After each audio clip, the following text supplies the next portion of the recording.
Yes, people. What's going on in Seagull Talks Football? We're back again with another video. Today, it's going to be a lovely panel show. I got a stacked panel that's going to be coming out for you guys any moment now as we are live, and we're going to have to discuss Manchester United signing Bryan Mbeumo for £71 million.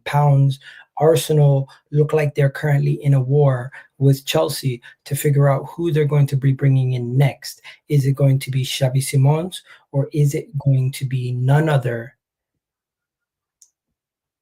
than Eze from Crystal Palace? Also, we don't even need to make sales to Trossard or Martinelli to bring those two in, as being reported in the last 24 hours.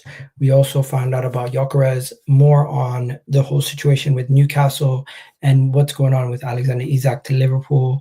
Liverpool's going to sign Hugo Ekitike. Such a big mess, but it's all been sorted out this week, and it's been a very interesting week of football conversations. It's great to have the panel today, and we also need to discuss that little bit of controversy with Spurs and Nottingham Forest. So I'm going to be bringing Wolfie on and Jay to discuss that. It's going to be a very interesting show. Please stay tuned. Hit that like button, hit that subscribe button, and let's bring in some of the panelists.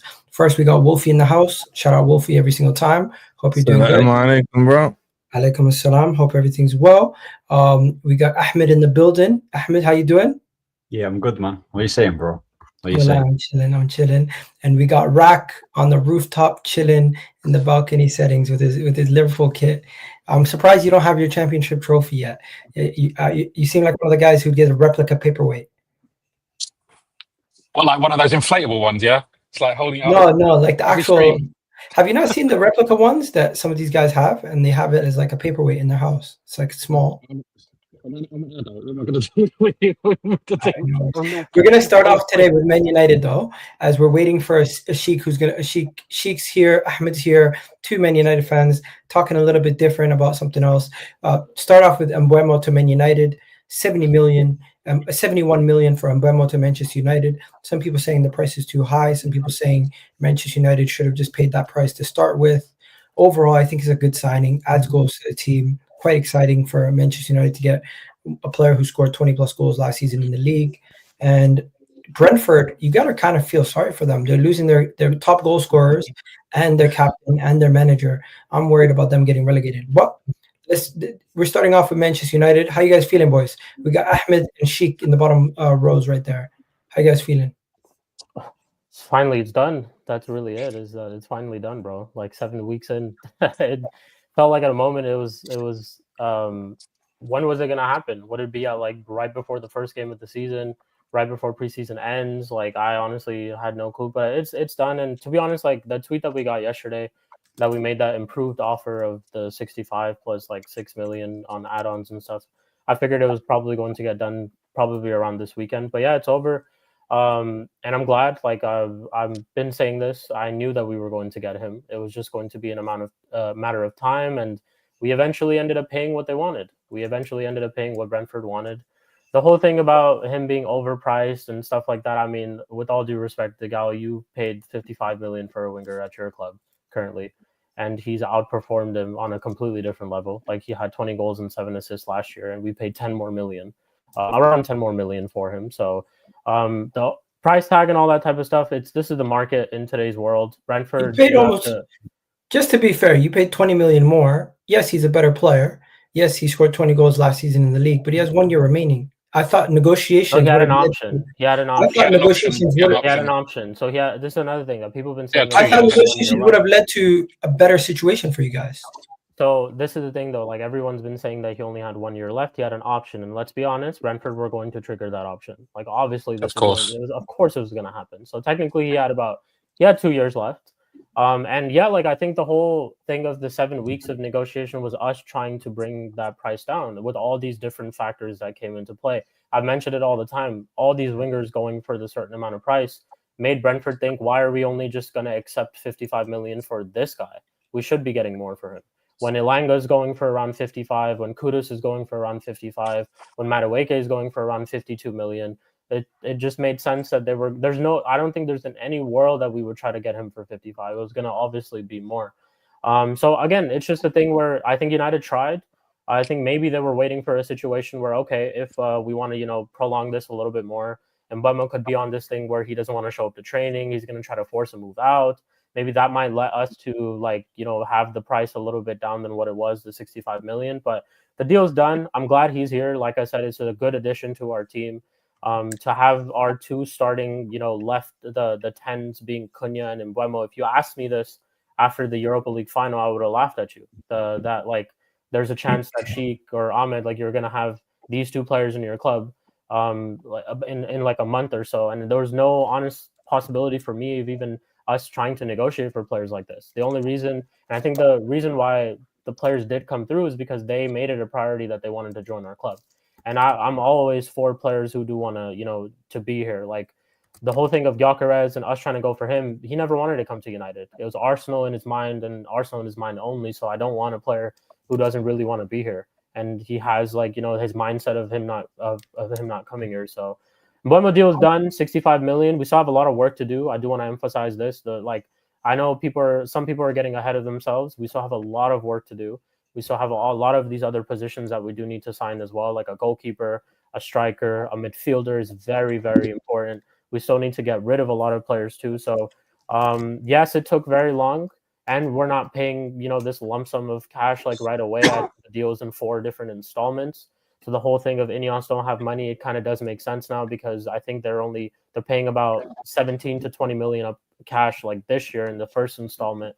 And then it's just going to be spread out between 3 to 4 different installments for Mbeumo and for Cunha. So we'll see what they do. We've already got a tweet from Fabrizio that now our next target is a striker. So we'll see who we do identify as a striker. Is that going to be 7 weeks as well? Because they're going to get Sesko. I hope it's not 7 weeks. And you guys could get Jackson. I seen you guys were linked to Jackson. I don't think. Oh, please, inshallah, let them get Jackson. Anyways, let's hear from Ahmed. Ahmed, how are you feeling? Sheikh seems very optimistic. I like this Sheikh. Can we just ask Ahmed, are you now the United strand? Are you doing that? I'm not cutting my hair until you get 5 wins in a row thing, bro. What's going on, bro? Listen, I'll be a very rich man, you know. If I did one, I'll be a rich man. You know what it is with me? I've got 2 sides, by the way. I've got my trolley side, yeah, and I've got my serious. It depends which one you want, innit? Like I don't know. Which one do you want? Trolley. No. You want my serious or the Let's trolley? hear a little bit of both. First, start with the show. Man, trolley. Yeah, the trolley one, yeah. And Mbeumo, you know, amazing signing. You know, it's going to take us from 16th to top 6. You know, Amram's getting his players in. You know, no more Højlund and Garnacho excuses. And Mbeumo's going to get massive numbers. We've seen it with Amram's coaching that he can improve them. You know, he's got Cunha in on the left. He's got Mbeumo on the right. You see, Diallo's playing wing back. You know, our best attackers playing Rasmus, yeah, listen.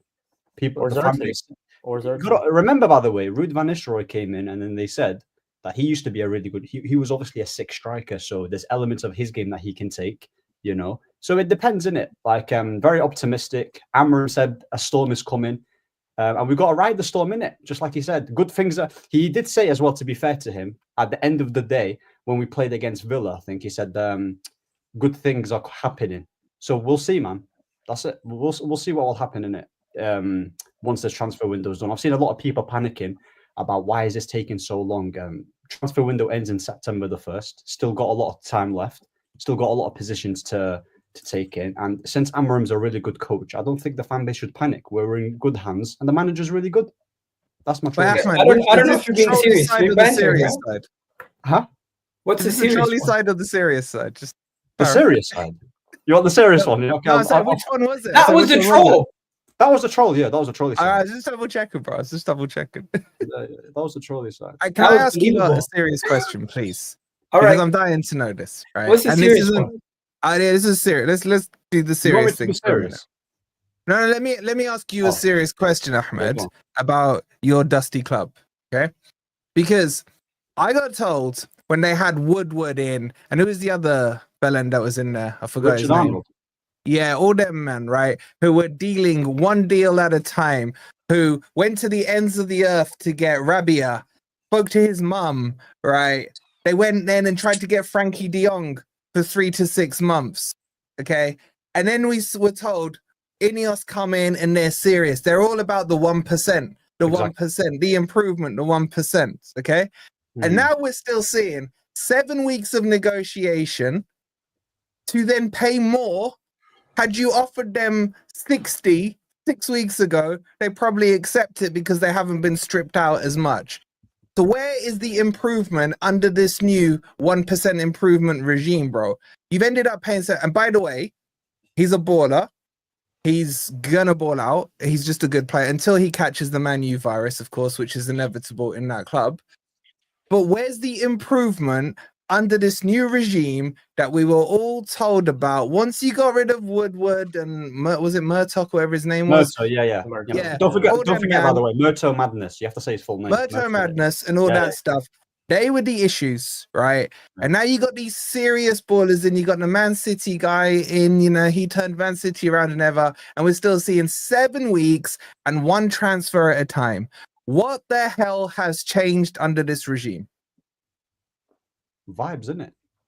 That's it, bro. Like, I'll be so honest. Structure. We have structure and all that. No, but deep. Listen.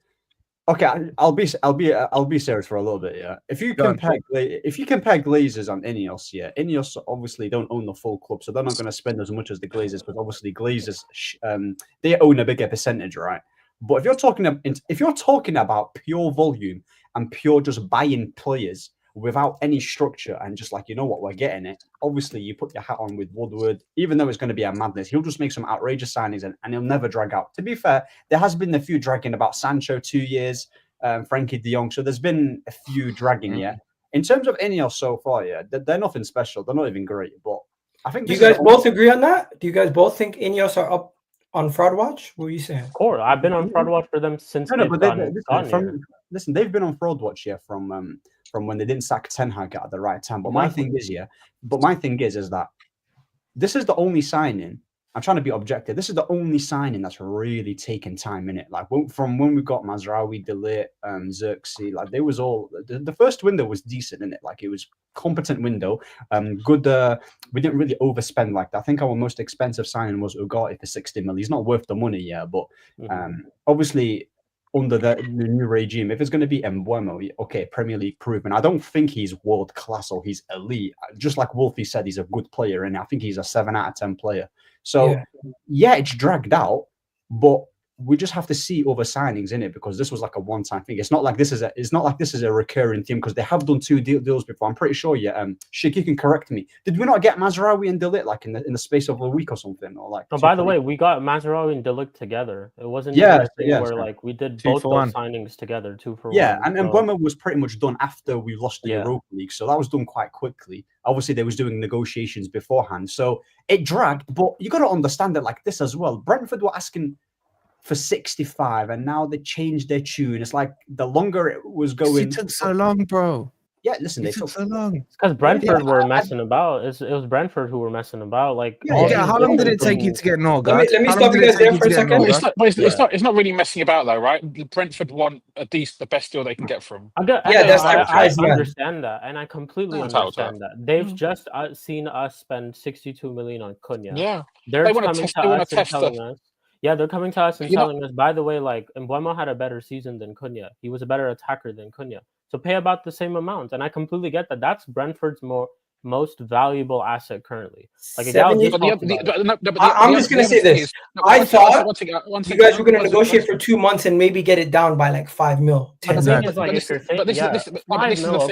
you're thinking that it's going to go down to 55 million with all these other wingers that are being sold for around the same price, that was never going to happen. But also you ended up paying 6 million more. But over a number of years, United to some extent have made a rod for their own back because on many negotiations, they've ended up paying above the odds, over the odds, faffing about for a period of time and then getting. So these things take a time. When you develop a negative reputation like that, it's going to take time for you to relieve yourself of that. Now, the problem is this hasn't really happened, but in every negotiation you go into in future, you have an opportunity to try and reverse that. It hasn't really worked out on this one, but maybe on the next one will. Maybe they can. All of our clubs have done it. Liverpool used to do it as well, right? It was only when clubs realised that Liverpool would set a price for a player, and if it didn't happen, we would walk away. Then you then you become your negotiating position becomes a bit stronger. Not so strong because Brentford still hold the cards. Or you have a situation like us where the player wants to come so bad that he's putting pressure on the selling. Gal, they had that situation. He said, "I only want to go United." This was 4 weeks ago. Yeah. I think that's also why I think on their No, part, but you know what changed? Newcastle, and we're going to talk about Newcastle in a bit. No, bro, no. He said he rejected Newcastle. He rejected No, you. Newcastle sell it, and Newcastle wanting to buy Wesa changed a lot of stuff. No, can I just add one thing here? Just add one thing. Yeah, I just want to add one thing here. Obviously, I'm not saying Mbeumo is like rubbish. Like I said, he's a good player, and he'll obviously improve it. But the thing is, is like I like to look into the future a little bit. Yeah, he's all right winger. Yeah, he's all right winger. Right? Yeah, or striker. Yeah. So, he's a striker. I don't think striker is his position. I don't think that's his best. I mean, I agree. He's better. He's a right inside forward. Okay, so he's predominantly a right winger, yeah. And I'm all for adding more quality and competition. But what I'm trying to say, is that let's say that he plays in the right 10 and Diallo plays as the wing back. What happens, for example, if Amram gets sacked, then we turn into a back 4 formation and then we play with 3 attackers, who's going to play on the right? Is Ahmed going to get dropped or Mbeumo? I can't see this club, putting a £70 million player off on the bench, to accommodate for Diallo. Cunha could play on the 10. Even though Diallo is a better, player in it. So that one, I'm just trying to because I'm looking at Madrid. Cunha could play in the 10. Ahmad could play on the right or the left. Mbeumo could play on the right or the left. No, I'm talking about if the formation changes. Because if the formation changes, you play Cunha in the 10 and you play the other 2 on the wings. We could. That's the solution. No, it's another thing I've been thinking about, Ahmed. You just need more quality. Let's be honest. You need more Premier League quality. I don't think Man United fans are against the signing. It's just what do you do next? That's the most important thing. You know what I'm thinking about? During AFCON, what are we going to do on that right-hand side? Both these players are going to go. You'll find solutions for 7 games. You're fine. You can put Garnacho there, Rashford there. Bro, Liverpool were in title races without Salah and Mane. This is Garnacho's being sold, so we're playing a preseason game tomorrow against. Who's buying him, bro? Napoli. Someone will come up. No, I think he goes to Villa. Actually, I think this is the thing. This is the whole point I'm making about Man U. Could go to Forest. Could go to Forest, Wolfie. No, but bro, let me bring this in. The comment section are right. Jackson, there's actual reality. You can get Jackson. Because Chelsea have offered Jackson to every top club in the league. They've offered Jackson to Arsenal. They've offered Jackson to Liverpool. They've offered Jackson to Manchester United. They have offered Jackson to every club. I don't think that. Arsenal and Liverpool, have come back and said no. Aston Villa and Man United are actually interested in Jackson. Forest left. But if we're real, Jackson is an upgrade on Rasmus. Not much. It's like a 3 out of 10 and a 4 out of 10. Xerxes a better player than Jackson. We don't need Jackson. He's way better than him. We've got. But Xerxes is not a straight 9. He's either a false 9 or a 10. I'm not gonna lie, Jackson is an upgrade on Rasmus, but that's not what they were looking for. If I'm Man United, I go get Sesko. I get Mateta. Sesko, no. Go get Mateta. The cheaper option too. Yeah, Mateta's a good show. Go get Mateta.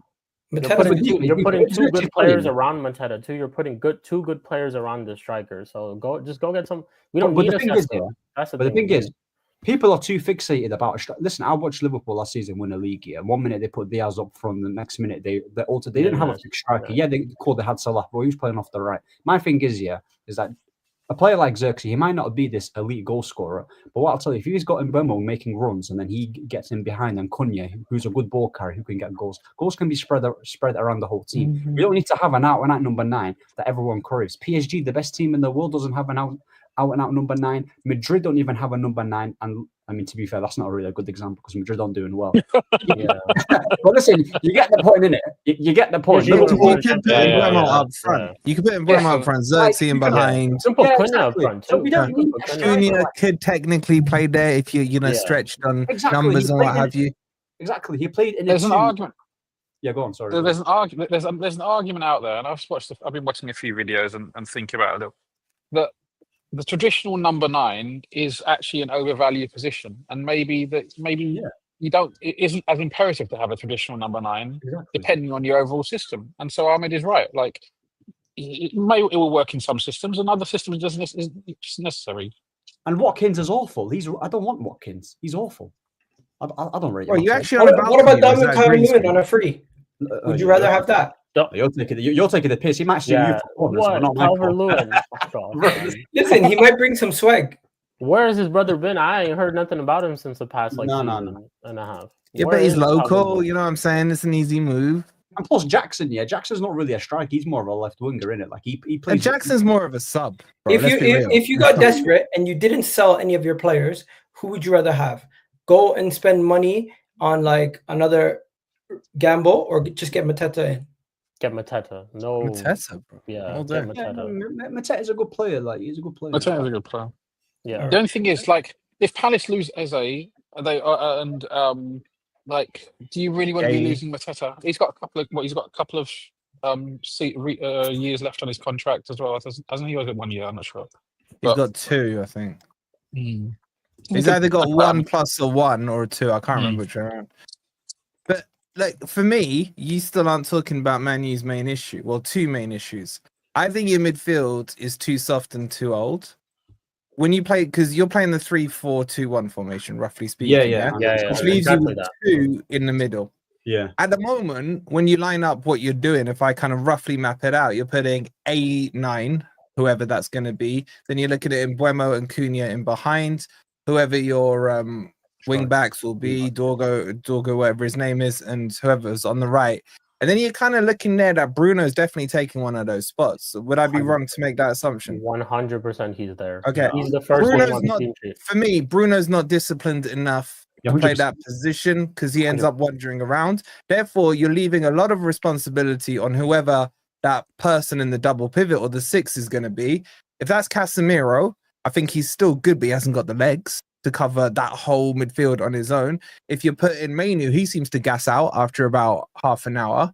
And then if you put in Ugarte, I don't know if he's down to do it. I almost feel like you need a midfield 3 to accommodate getting Bruno into that position. I still think you need a formation change. Playing 2 in that middle with the profiles, I was just saying Bruno plus 1, I think is way too risky. And Wolfie, a formation change equals new manager, innit? Yeah. So hey, we'll see. We're gonna have to talk about that once the season starts. For now, we'll shift gears away from Manchester United as we don't know what you're gonna do with your striker situation. But I'm gonna bring it to Wolfie. Wolfie, you're kind of famous now. You got the whole Nottingham Forest big summer signing coming on your podcast. That's impressive, man. Shout out to you. Before Forest interviewed him. Yeah, you interviewed him before Forest interviewed him. Anybody really in English? I was quite impressed with that. Igor Jesus. Oh wow! Okay. Oh, nice. Wow. Let me ask you from your position, what is going on with your potential captain leaving the club? If I'm not mistaken, he is your captain, right? Morgan Gibbs-White. Vice captain. Yates is technically the club captain, but yeah, Gibbs-White. Yates doesn't play every game, so Gibbs-White's usually the captain. What's going on with it? Spurs illegally approached him, and Forest told them basically do one until you want to legally approach it. And by the way, we may serve you some papers. So yeah, Spurs doing what Spurs do, being scummy and nasty.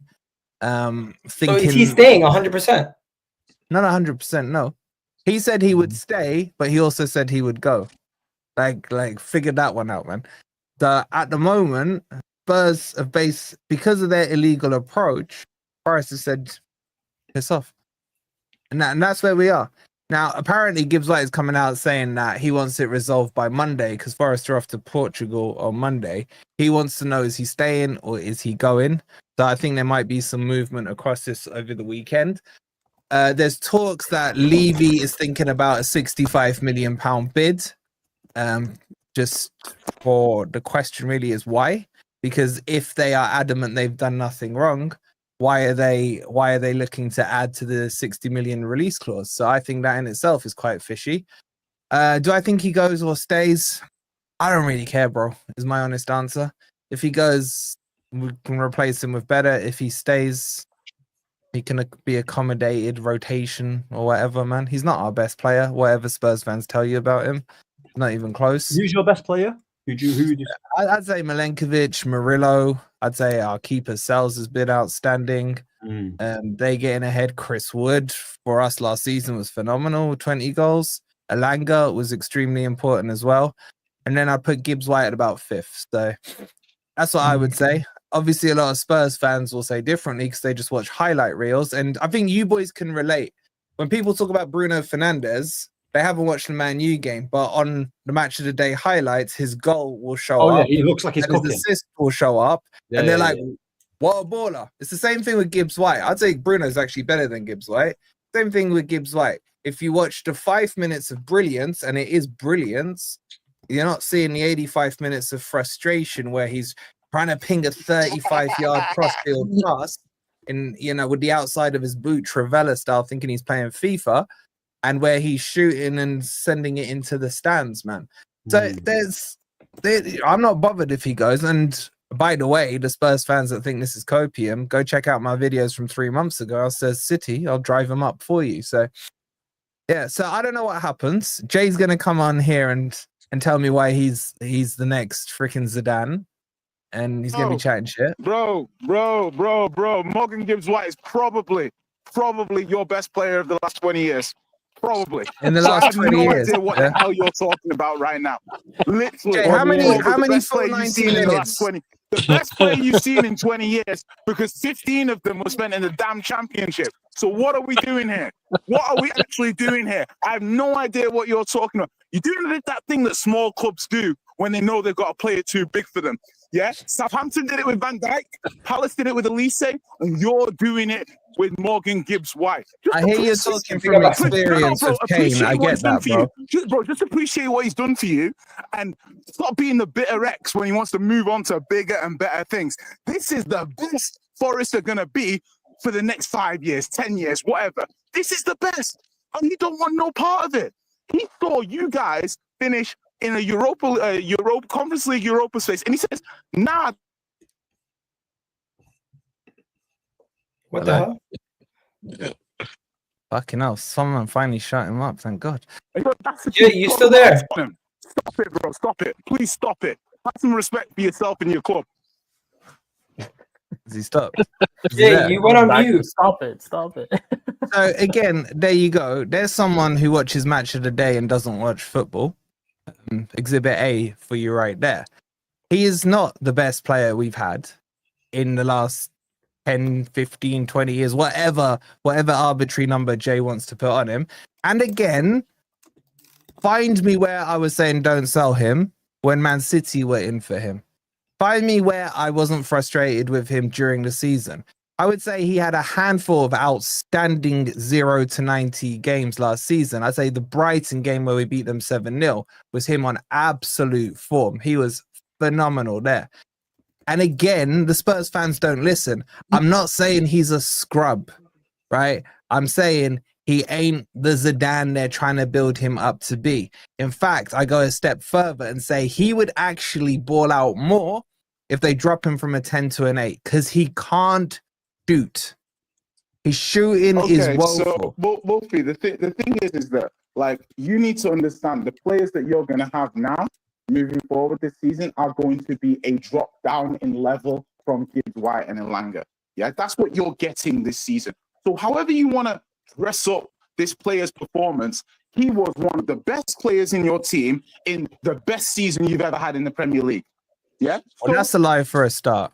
Okay, so I'm sorry. When Bryan, Roy, and Hoydon were playing for you, maybe you finished higher. I was going to say, you're going to look at Jay. Jay's got the knowledge. No one remembers. I remember Bryan Roy. Bryan Roy. I remember Bryan Roy. I remember Van Hoydonk. I have no idea where Forest finished 30 years ago. Like, I don't remember. I'll Wikipedia in a second. I can tell you, just didn't care enough to do it right now. I can tell you, we finished third. You want to finished dress it up, yeah? No, however you want to dress it up. Spurs are a top 15, top 20 European club in the world. They're the current Europa League champions. And you're talking like Jay, where did you finish last season, Jay? Bro, it doesn't. Jay, where did you finish last season? If you want to do league position prop, because that's the first time you've been relevant. Bro, in 13 of the last 15 seasons, Spurs haven't even finished outside the top 6. Hey, where did you finish last season? Where'd you finish? Because if we do the history thing, I'll just point at my 2 stars, bro. So if we, but let's look at the most recent season. Last season, Forest were better than Tottenham in the league. I can admit that. There's no. Thank you. I have Finally, no issue. some sense. The reason why players like Elanga and Morgan Gibbs-White don't want to stay with you is because they know it was a one-off. Yeah, and they know Spurs' position was a one-off. That's why these players want to go to Spurs, because they know that in the greatest time that you've ever had, you won't repeat it. More lies. Looking at your tactics, you think the way Forest overachieved their XG, overachieved their points, phenomenal. Well done. You ain't going to do it again. You ain't going to do it again. And that Murillo would wanted to bid an appropriate amount for it. So what you need to do right now is you need to really, truly understand who the hell your club is. Yeah, you ain't a top club. You're not even a top 10 club. Yeah, there's a lot of clubs who would say you're not even a top 15 club.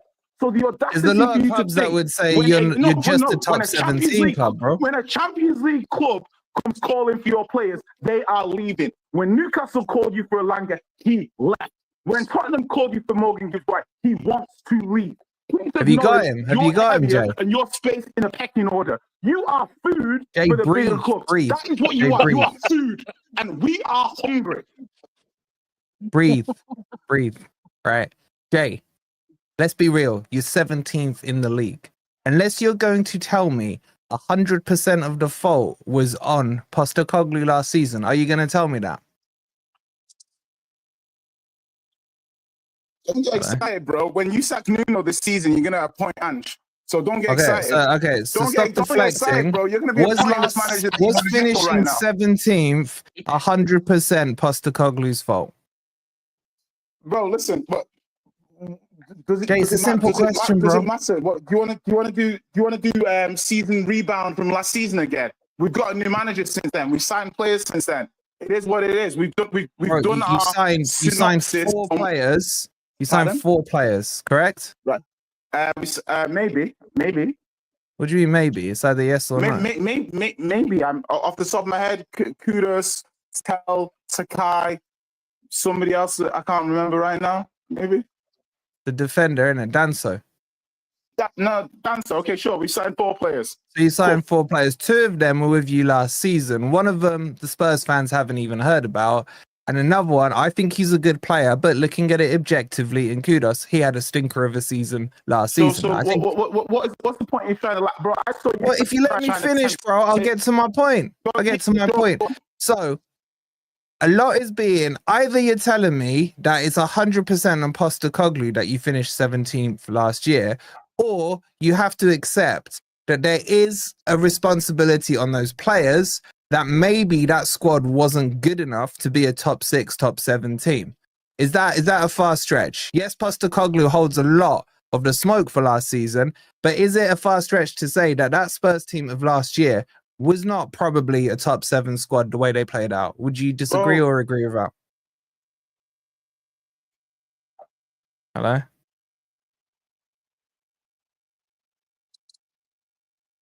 He's on mute. Okay. I don't even know what's going on at this point. The crux of the whole situation is there's a bunch of panelists that can't really add input because you guys are fighting and we don't want to interrupt.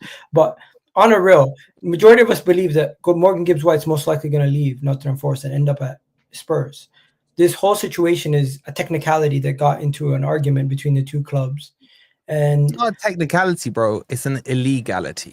That's the difference. What was illegal about them bidding a price? You have to speak to the club when you do a release clause. You have to inform them that you're going to pay the release clause. Do you remember what happened? Not necessarily. In Spain, you don't have to speak to nobody. Ask Joey about Elise. Ask Joey about Elise. When we went in for Elise, right? Back, it was like about a year and a half ago. Yeah. We pretty much did the same thing Tottenham did. Like literally the same exact thing. And Palace fought us off from being able to bid on him at all. Like literally, like I would not be surprised if that's what ends up happening.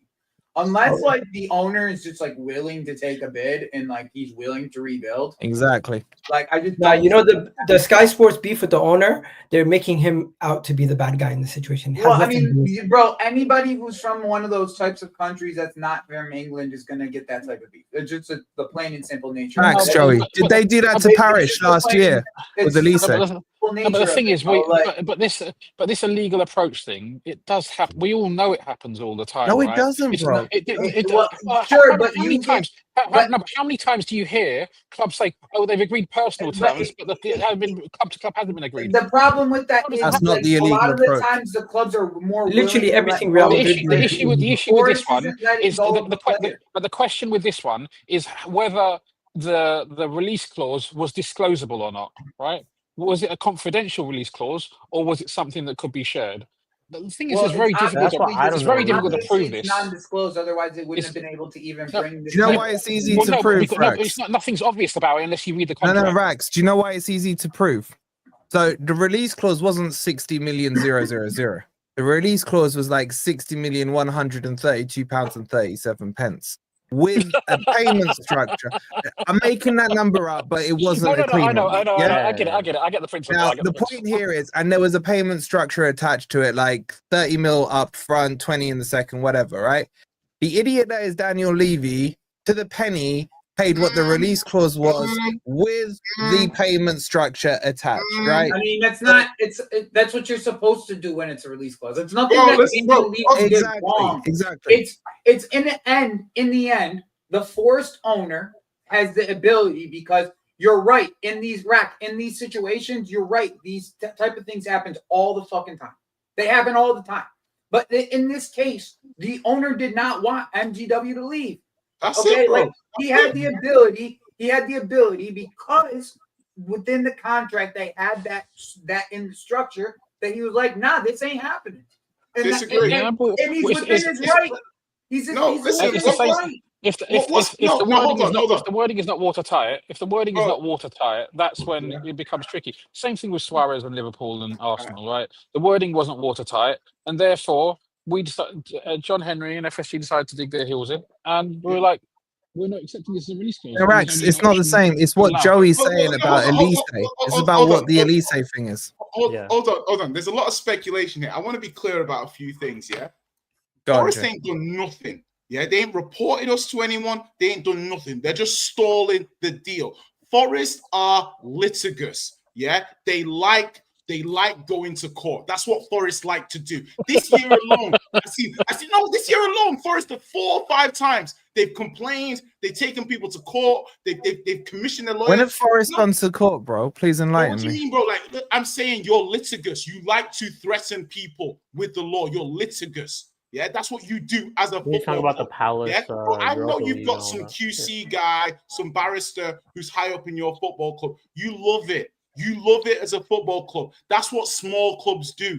They complain, they moan, they bitch. That's what Forest do. That's the club you are. You are a reflection of your owner. So please don't talk about what Tottenham did or Tottenham didn't do. You ain't reported us. You ain't done nothing. You're just stalling the deal. Because So why haven't you got the player, bro? If you've done nothing because wrong, you're why haven't you got the stalling player? the deal. You are stalling. But if the you've deal. legally hit the release Bro, clause, no, what do you mean hold legally? on. If you've Bro, legally you've hit the not taken- release bro, clause, what can you've Forest proven do? nothing. No, stop saying legally. You've proven nothing as a football club. You're just stalling the deal at this point. You haven't even reported us to the FA. Yeah. So why have you not reported us to the FA if we did something wrong? Huh? I'm saying to you, why haven't you No, got the I'm player asking if what you, you've Wolfie, done is legal? Why has your football club not reported Tottenham to the FA if Tottenham have done something wrong? Forest That's news to don't me. I have to thought work that on your was time part of it frames. already. They don't have to work on your time frames, bro. They don't. I know you don't, but I'm saying you've not Okay. reported us. So you're talking like we've done something wrong. But at this moment in time, you've not even properly accused of us doing something wrong. You said, Okay, we're giving have a you legal done notice. something You know wrong? do you know what legal notice is? It's an intention. It's like, okay, we're saying we might sue you or we might take legal action against you. Yeah, Again, I know what that is, yeah. Wolfie, at no point here have you actually put on paper that Spurs have done something definitively Have you wrong. done something wrong in your opinion, Jay? Me, in our opinion, I have absolutely no idea. I'd like to say no. Because at the end of the day, there's nothing that you have done as a football club at this point that dictates that we have. Why is the player going for a medical and all of a sudden he wasn't?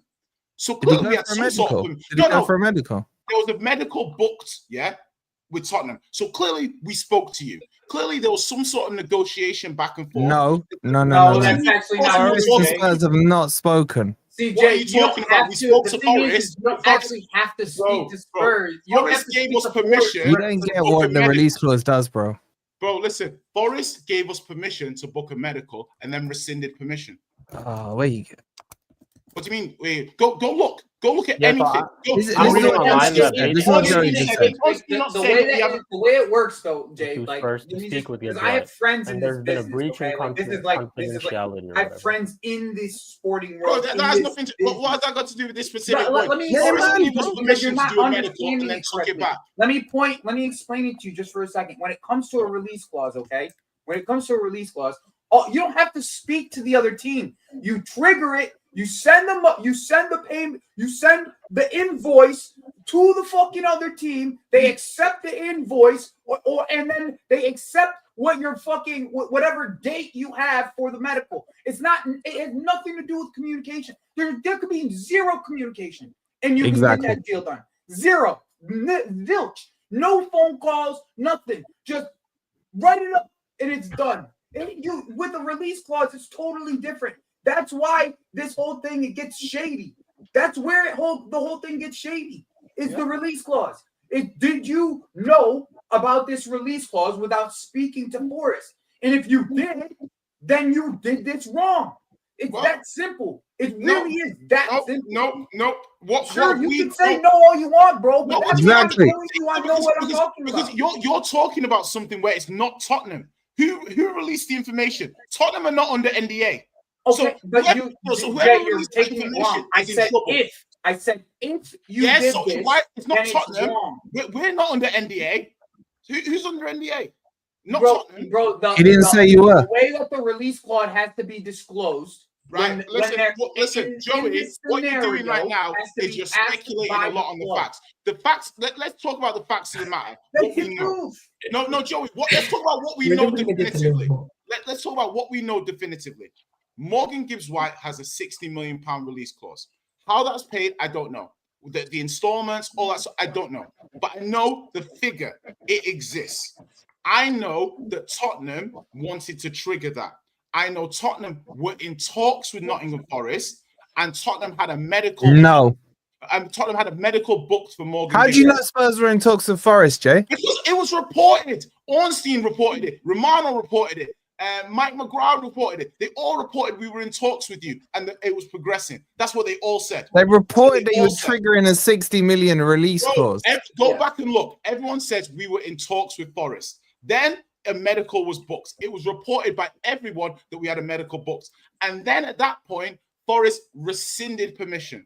Yeah, they said that we'd done something out of hand. Why at the beginning of it did Forest not say no? Because what happened at that moment is Forest thought, you know what?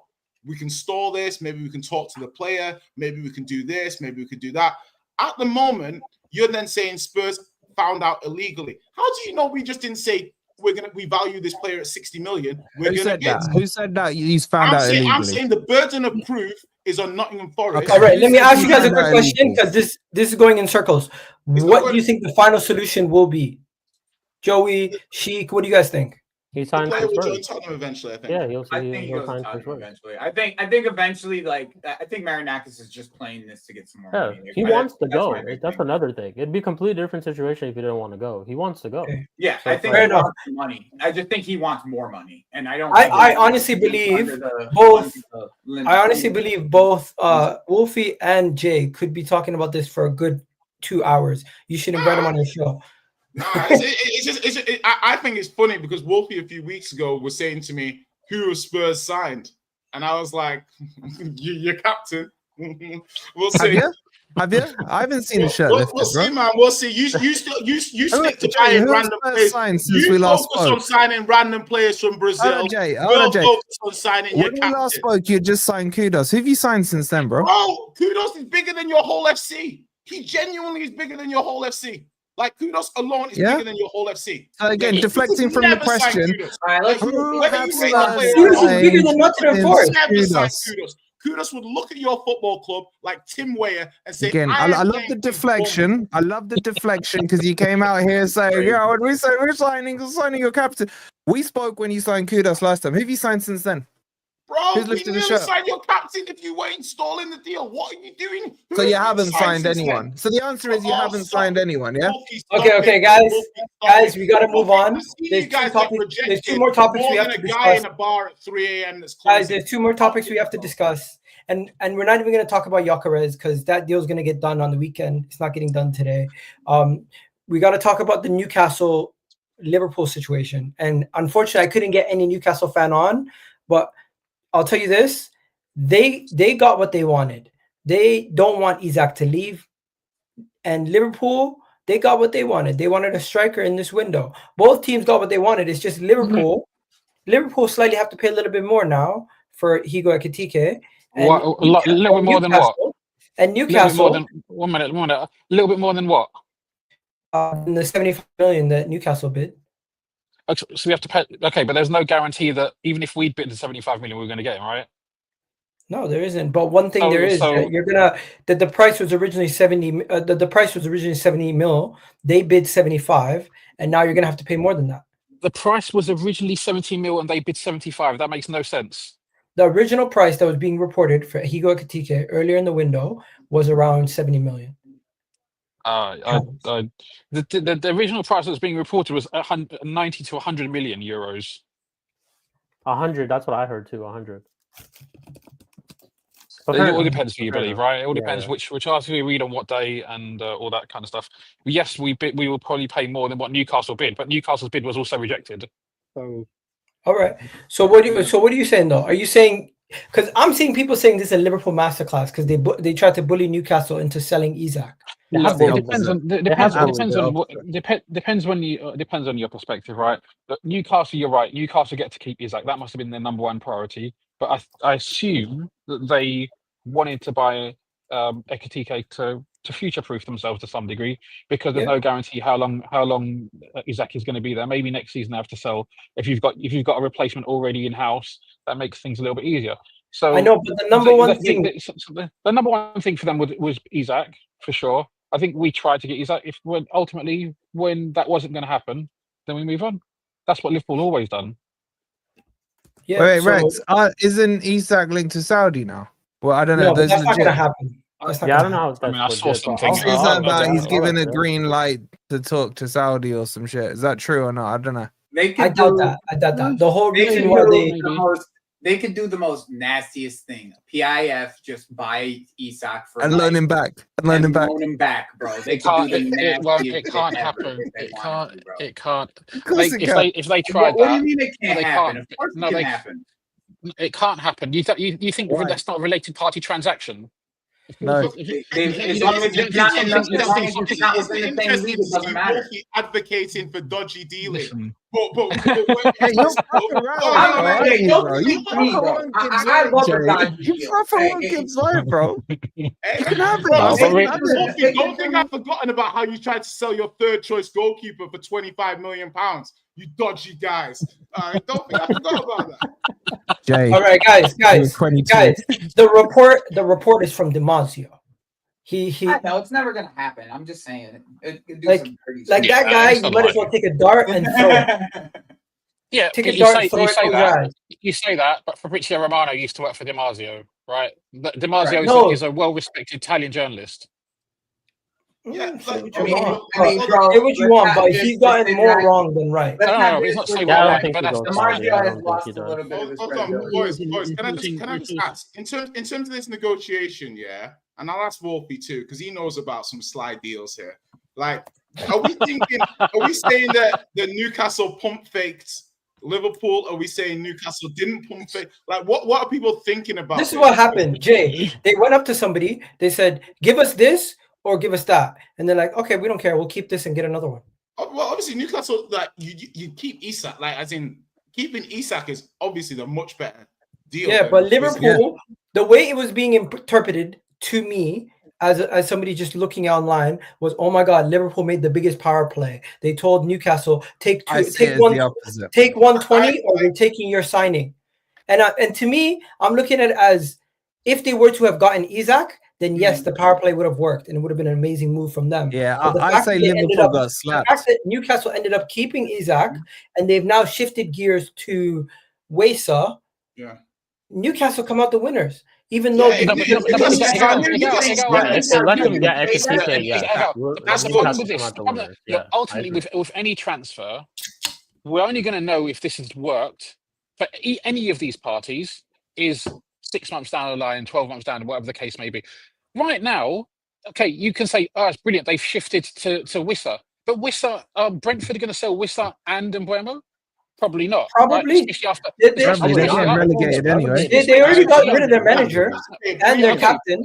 Okay, sure. But do you think they can just carry on selling players? So carry on Rex, that's got nothing to do with this. You saying 6 months down the line is copium, bro. That's what it is. But it's not copium, because what I'm saying is, the question is, will Brentford sell Wissa? If they do sell Wissa, fine. But even then, that would be Newcastle's third choice striker, right? Because who would they went for someone before? They went for, what's his name? He went to Chelsea. They went to Chelsea. Oh, Pedro. Oh, Pedro. Pedro, yeah. Then now they've gone for Ekitike. But obviously they were willing to spend less on thingies, more on Ekitike than they were on Pedro. So I presume they think he's maybe a better player, but not as good value as Pedro. Now they're onto their third choice. If they don't get their third choice, then they're onto their fourth choice. Let me stop you right there. We got almost 600 people, and we only have 100 likes. Also not a win. Yeah, okay, we're gonna get to that, Rack. I'm speaking more about the interpretation of how it was being interpreted. But when it comes to we got almost 600 people in the building, and we don't even have 100 likes. What is going on? Oh, that's ridiculous. Get us at least 250 likes right now. This is ridiculous. Are you saying the panelists have to do the likes? That's ridiculous. Yeah, just a mad thing.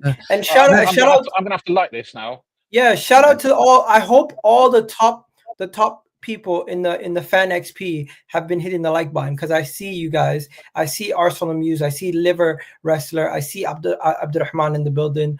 I see you, Pot. I see you, Mustafa. And I see you. I see all you guys. You're doing great things, guys, in the chat. Keep engaged. But please do me a favor. Let me know what you guys think by hitting the like button and supporting the channel. It makes a massive difference.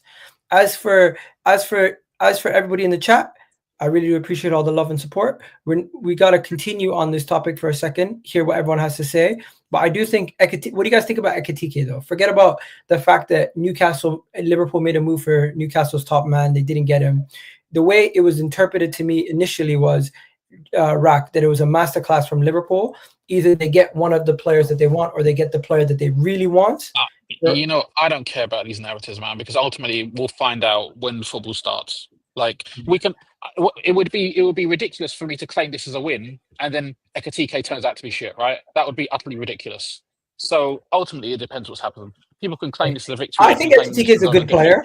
I think the narrative being spun by Liverpool is embarrassing. My question I'd rather is, talk about the player than the narrative, personally. All right. Yeah, my question is, if you get Ekitike, does that close the chapter for Isak to Liverpool entirely? Because you're not going to go out here and get Isak next year. You already have Ekitike as a striker. Yeah, I would be surprised if we went for Isak in a year's time if we get Ekitike. That's why I'm just kind of like. I mean, I got something for you guys. Isak to Real Madrid in a year's time. Barcelona. I think Barcelona. Barcelona. This is going to be Lewandowski's last year. I think Newcastle are being discredited here, because all these Liverpool lot are spinning it around like, oh, look at our masterclass and what happened. When if you think about the reality, what's happened is Liverpool approached Newcastle and said, we want Isak. And they told him to fuck off.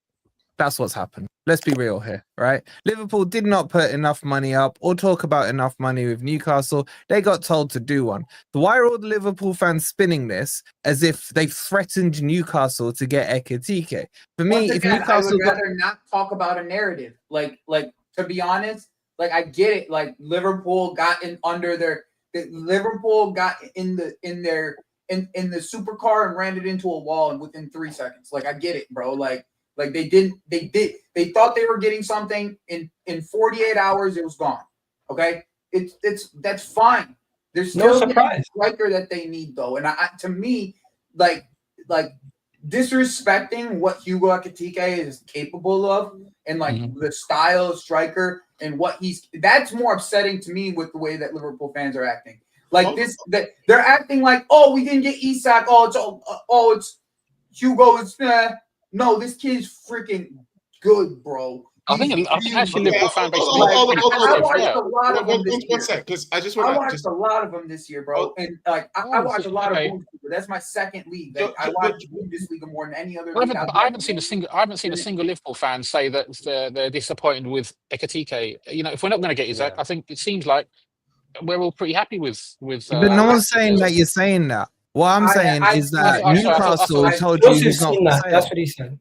Now listen, Yeah. Wolfie, you're a grown man. Why do you care about all these weird narratives? Like, who cares about all this stuff, man? Because that's how it's being presented. On every kind of show I've been on this topic, it's like, have Liverpool played the But you have to market? understand, he's been on multiple shows with different Liverpool fans. You're here to set the story straight, are you?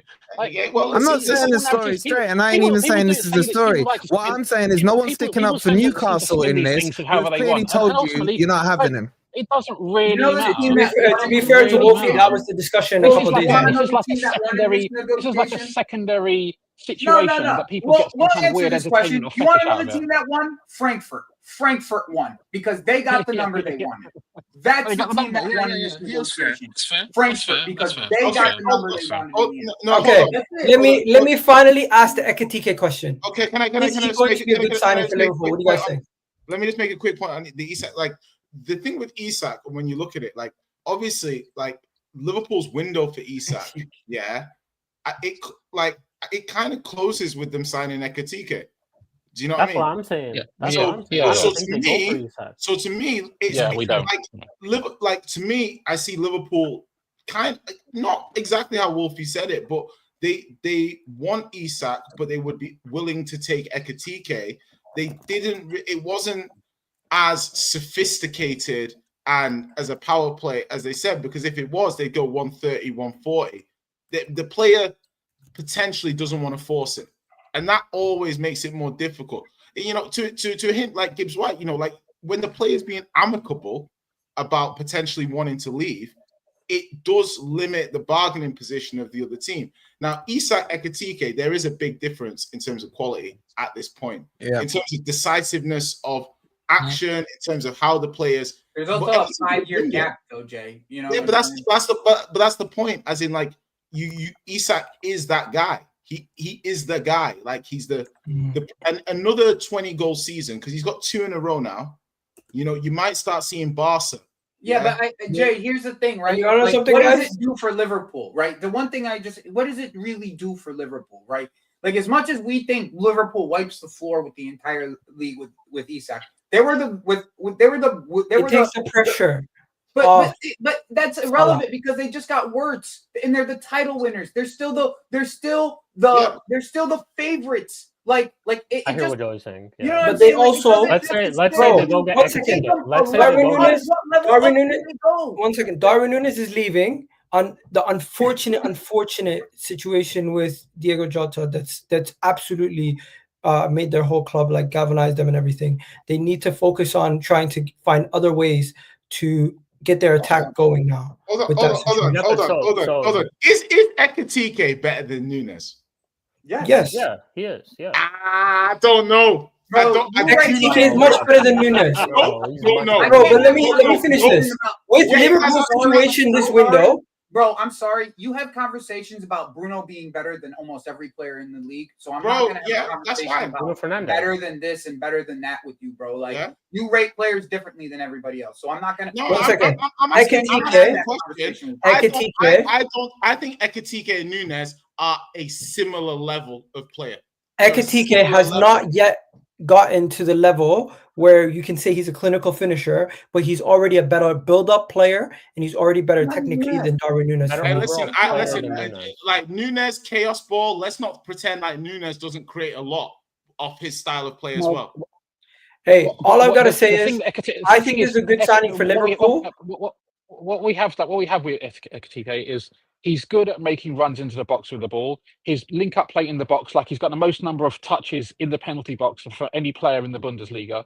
So he's a decent connector. He's good at running with the ball. When you've got Wirtz around him, when you've got Salah who's going to be on the end and can create, depending on what happens with Luis Diaz, if he goes or whether he stays, we should be getting in someone of a comparable level to him if he does go. Like, we look decent in attack. I think we're good, and I think he may not come in and score Mohamed Salah numbers, but we don't need to because we got Mohamed Salah. You know what? That's 100% spot on. And guys, unfortunately, we're gonna have to shift on to the next topic. This is why Joey's here. Ahmed couldn't make it, unfortunately, today. But the conversation we're gonna have is Eze or Xavi Simons. Who do you think? Who would you rather sign? And who do you think? And who do you think your club? Who do you think Chelsea will sign? Who do you think Arsenal will sign? Because at this moment in time, we've shifted gears away from Viktor Gyökeres, and we're now looking at our next potential signing. And by the way, Jay, after we sign Viktor Gyökeres, that's 6 players. You said categorically there's no chance Arsenal signs 6 players. We're about to do it. No, 100. I think Jay said 6 good players. I didn't see you signing 6 players. You gotta hold your hand up and say I was categorically wrong. Listen, I stand corrected. I stand corrected. Hey, I'm helping you here. You said 6 good players. Oh, thank you. You weren't even here. Wolfie knows how to get out of his legal. We're the tag team champions of the world. I swear to God. Yeah. No. I can find the video, but you said 6 players. Forget about but you meant good players. You never said anything about the level of quality. All right, you don't. All right. Because I mentioned backup goalkeeper, backup defenders, and you said you're not getting 6 Yeah, players. you're also signing this kid from Salford. Like, That's not included. I'm not including him. Wait, who are the 6 I'm not including academy kids. Who are you saying? Anyways, let's bring Joey into the building. Shout out Sheik. He hasn't gotten much to say. Big up Sheik. Really do appreciate it. Big up. Joey, I brought you here because Arsenal and Chelsea seem to be now in a battle. And by the way, you are 100% spot on. We paid exactly what you wanted for Madueke. I was dead wrong about that. As for the situation with Eze and Xavi Simons, Eze is 27, Xavi Simons 22. Simons is going for 56 million. Eze is going for 66 million. Both Arsenal and Chelsea have been in contact with Eze and Xavi Simons, agents and representatives over the last 24 hours. We're looking at signing another left/10 player for our position, and I don't know exactly why you guys are signing him. Are you looking for a 10 or a left winger? No, we're not looking for a left winger anymore. Based off of like the way that we played in the Club World Cup, we need like another inside forward like player because we do expect Jackson and Nkunku and Felix all to be leaving at the end, but before the end of the window. I think the big thing here that to kind of mention, I by the way, I'm not a fan of either of these players. Like, I don't think either of them. Who do you prefer though?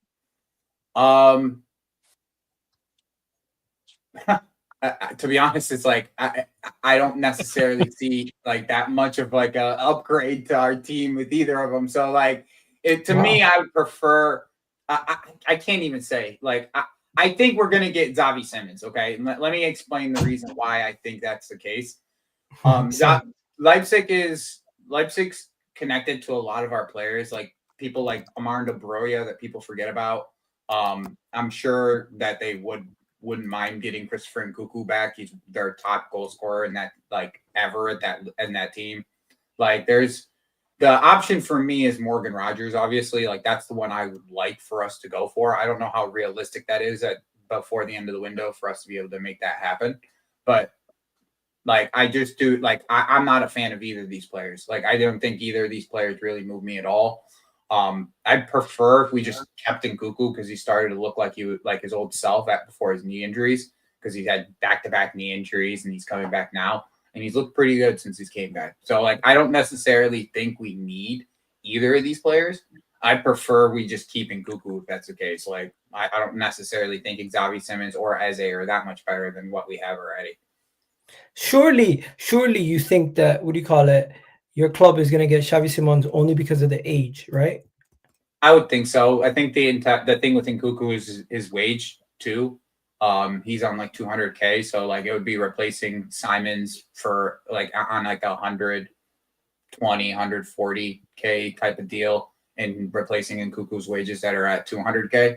I think that's really what they're thinking about with Nkuku, and this whole deal in itself. Once again, I do think still their thought is to try to go for Morgan Rogers, depending on how they can move Nico Jackson. So like if Nico Jackson goes to Villa, they're gonna try to get Morgan Rogers. Yeah, they'll go all in and try to get Morgan Rogers. Like I think that they put big money on Morgan Rogers. Hey, I'm just happy we got the Viktor Gyökeres deal coming through because Nicholas Jackson was a backup plan. Like third option backup plan after I still haven't seen Gyökeres' shirt, bro. I'm just saying. By the way, Jay, rise up, please. Just to let you know, Jay, my club is about to sign a 7th player this window without a sale.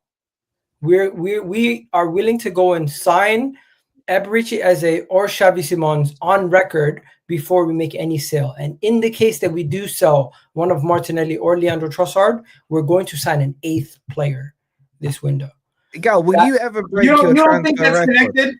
Miguel, before you continue, I think that's a lot of numbers now. Like you're talking about numbers. No, but you got to realize numbers have left already. But with Trossard, right? Like, no, but the point is having so many incomings, not just like bit part players, but significant players. That's also a lot to blend in. Like I'm a little bit concerned with Liverpool's turnover as well. Like we're signing good players, yes, but we're also bringing in a load of players who've never played for the club, don't know the patterns, and all these kind of things take time sometimes. So I think that's having that kind of turnover. I think that's the reason why Chelsea has a really good chance this year, to be honest. But you guys realize we're not moving out too many starters. Yeah, we have the lead. We're not going to bring a lot of starters because we believe in a lot of what we have. I mean, how many starters have you brought in? I don't think better than you. Simons or Eze start for us like at all. Okay, can I tell you guys who's left Arsenal? Jorginho, Neto, Nuno Tavares, Kieran Tierney, Thomas Partey, Marquinhos, Raheem Sterling, Tomiyasu. Listen, Gyökeres is coming. Majority of these guys are not playing. Let me show you 1 second. Who is Gyökeres? Majority of these guys are not playing. Yeah, they're all scrubs, bro. What are you telling me? The difference is I don't want to say that. I don't want to say they're scrubs. I don't want to say they're scrubs, but the thing only starters that are leaving. I just want to frame what you're saying so I can truly understand, because you're talking a lot about quantity, but you're not talking so much about quality. This is quality. What are you talking about? Most of what you said, it's been about the number of players that you've signed. You've not really. Gyökeres is quality. Zubimendi is quality. Okay. I know you can criticize Kepa. What is that? What does that time glass mean? One second, bro. Before you come in here and bash every player, let me just tell you. I haven't bashed anything. You framed it like that. You've come in and said we signed 6 players. You never mentioned the quality level of the players. You mentioned the number of the players. Now, I'm actually circling back to give you the opportunity to talk about the quality of the players because you neglected to do so. You focused on the number of players. First, Kepa Arrizabalaga is a backup. I'm not really focused on the quality of Kepa Arrizabalaga. Mosquera, for whatever 17 million we signed him for, he's a quality backup young center back. He's highly touted. Zubimendi, honestly, I feel like because we signed him pretty much in January, nobody really is he better than Partey? You're gonna see when he walks in through the door. You're gonna be seriously impressed. It's not about your squad is better. Okay, sure. Is your first 11 better, but he's different? Is your first 11 better? Our first 11.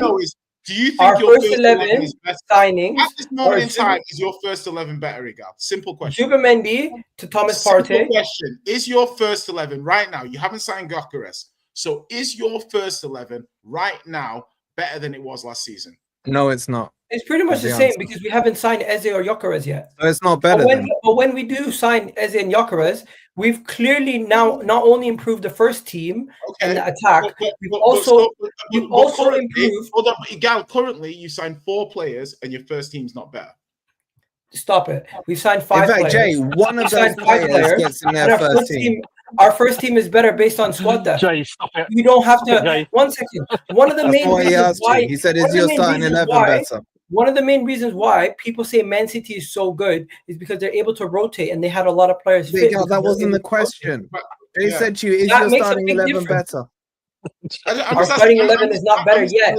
Okay, if you But we're believe- gonna make 2 signings and make it better. Why are we doing this? I think there's some other questions that you can ask Hugo that actually make me understand where he thinks about this process. Okay, like let me ask you a couple questions. Okay, so the first one that I really want to understand is your depth, the depth that even with the depth that you've added, has it improved you beyond what Liverpool has as depth? 110%. Because last year Wow. we did not have strength and depth in multiple areas. We had strength and depth in the defense, and we had strength and depth in the DM position. We did not have backup 10s. We did not have backup right wingers. We did not have a quality backup striker. Now we have our starting left wing options. Of that depth first, right? The quality's gone to the next level. Better than Liverpool's. It's not about Liverpool. It's about Arsenal. I'm asking. I can't judge my quality in depth. I can't judge my quality in depth to Liverpool's because it's based on what I've done based on last season. Last season, my team squad depth had holes in multiple areas. It had bodies, but it had holes based on the quality and the adequacy of that player. That's where we're going towards, right? Now, in the case that our left winger is not starting, guess who we have? We have Martinelli and Trossard, potentially both of them staying in that position. Say Odegaard, right? Say Odegaard. That didn't change though, right? Like that's that. Like no, they're backups now. It has changed. They were starters. They're now backups. Kai Havertz was a starter. Now he's a backup. Who currently is your starting left winger? Starting left winger at this moment in time, or when we sign Eze? We say if because he's saying when, and I just want to say if. When we sign Eze. Because I think we're going to sign Eze. Let humor me for a second. Look at players like Salah, Yamal.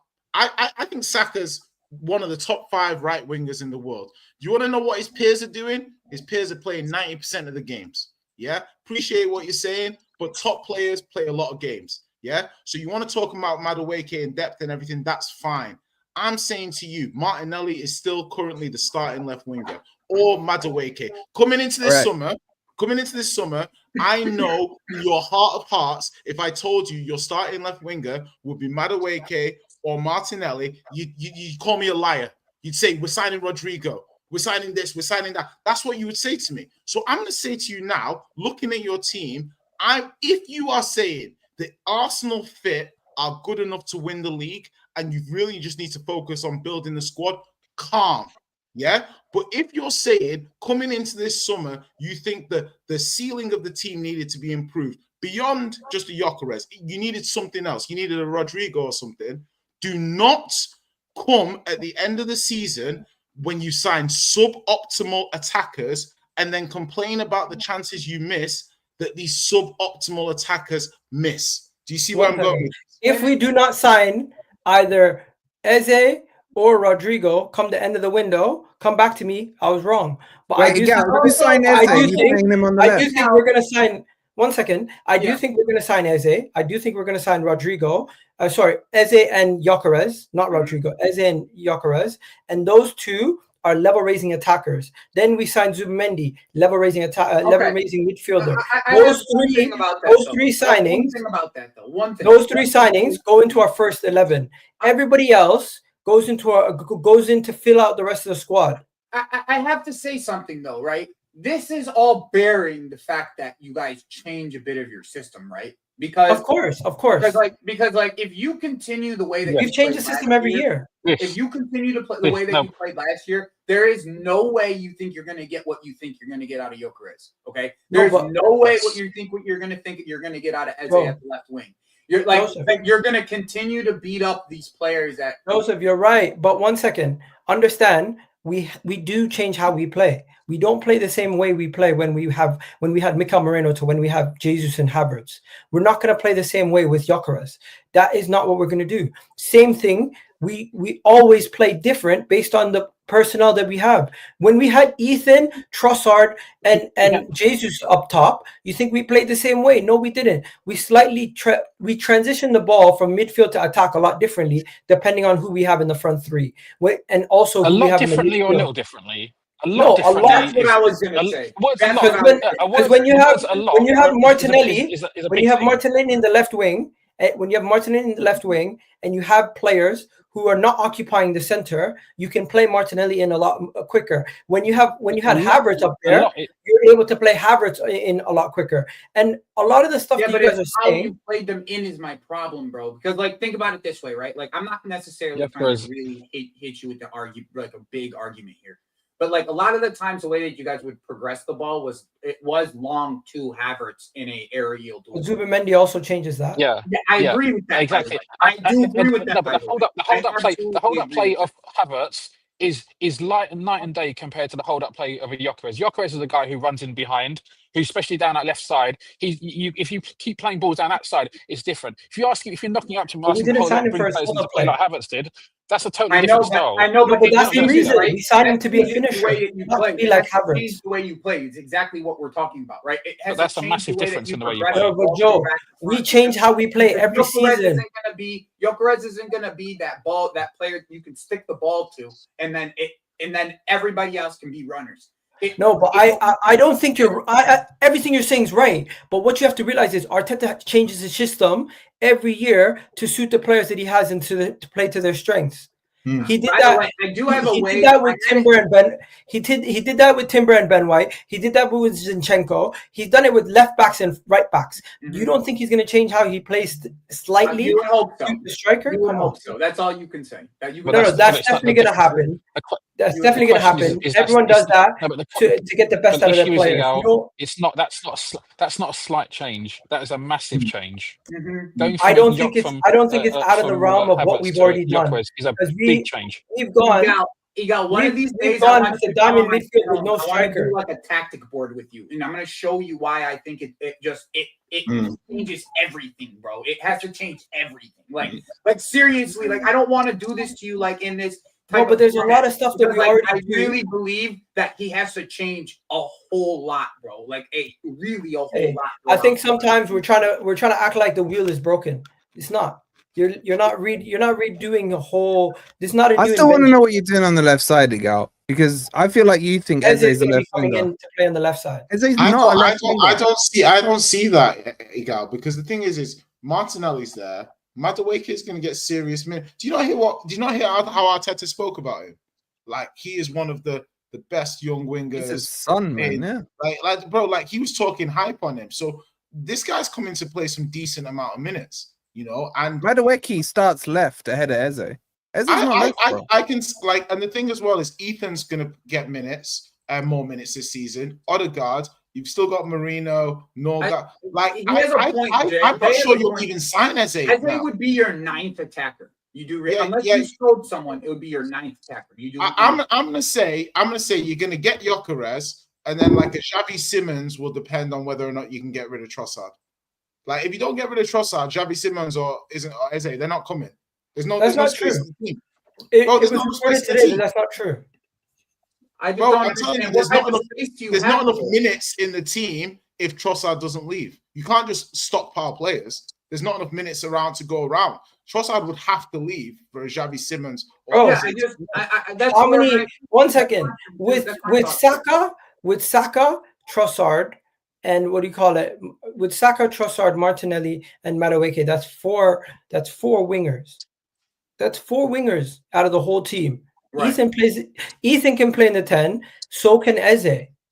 Right. Why are we acting like it's not? He's only going to play in the left wing. He can also play in the 10. He can also play in the left 8. But you have